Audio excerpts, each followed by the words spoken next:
یوم قیامت جب مخلوق کو اللہ کی بارگاہ میں پیش کیا جائے گا تو لوگ اللہ کے دربار گہربار میں پہنچ کر اپنی نجات کے لیے مختلف عذر معروضات پیش کریں گے، مختلف عذر اللہ کے سامنے رکھیں گے۔ سب سے پہلے غنی اور مالدار بندے کو لایا جائے گا تو مالدار بندہ اللہ کی بارگاہ میں عرض کرے گا، باری تعالیٰ میرے پاس مال و دولت اتنا تھا کہ اس مال و دولت کی وجہ سے میں تیری بندگی نہیں کر سکا، میں تیری عبادت نہیں کر سکا، میں انتہائی مصروف رہا۔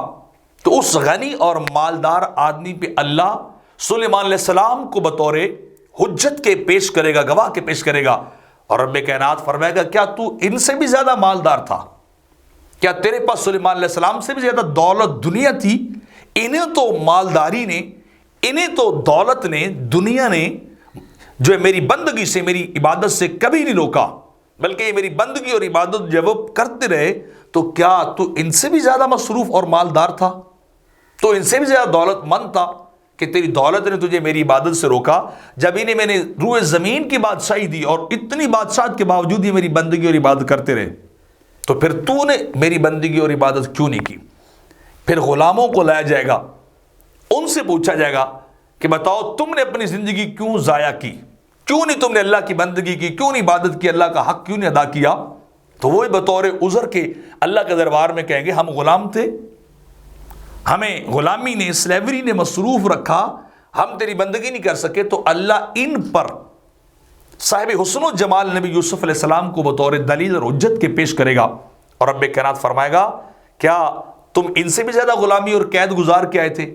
یہ تو غلام بھی تھے، قید بھی تھے، لیکن میری بندگی پھر بھی کرتے تھے، میری عبادت پھر بھی کرتے تھے، میرا حق انہوں نے پھر بھی ادا کیا۔ تو کیا تم ان سے بھی بڑے غلام تھے؟ یوسف علیہ السلام سے بڑھ کر بھی تمہیں غلامی ہوئی کہ تمہیں غلامی نے میری بندگی اور عبادت سے مصروف رکھا؟ تو لوگ لاجواب ہو جائیں گے۔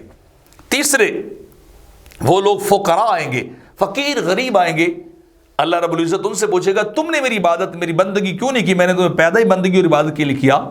تو وہ بطور بہانہ عذر اپنے فقر، غربت کو، پورٹی کو اللہ کے سامنے رکھ دیں گے، ہم انتہا قسم کے غریب تھے، فقر تھے، روزگار کی تلاش، رزق کی تلاش نے ہمیں کہیں کا نہ چھوڑا، ہم بندگی نہ کر سکے۔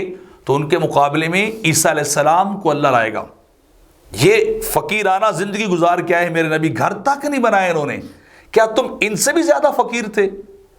کیا تم ان سے بھی زیادہ غریب تھے؟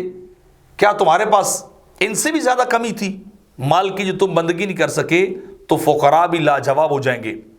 اور پھر چوتھی جگہ پہ اللہ رب العزت بیماروں پر جب ان کو اللہ بلائے گا، ان سے پوچھے گا کہ تم نے میری عبادت اور بندگی کیوں نہ کی؟